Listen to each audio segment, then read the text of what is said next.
नैना मार के सखीरी मुस्काए रसिया। ऐमन राग में ये रसिया मुलायजा हो।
मोहे दर्शन से काहे तरसाए रसिया मझधार के।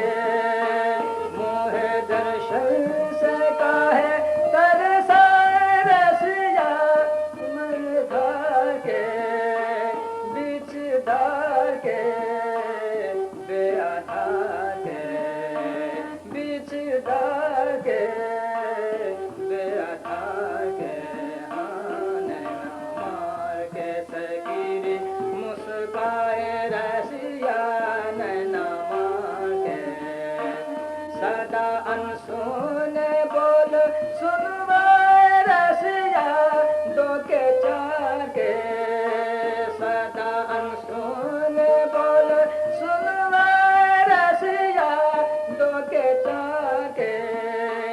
द्वार द्वार के संसार के, द्वार द्वार के संसार के।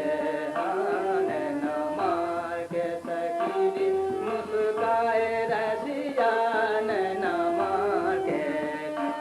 राजा पिया नगारी दी जाए रसिया बिन के। मनवा के तन्हा के नैना मार के सखीरी मुस्काए रसिया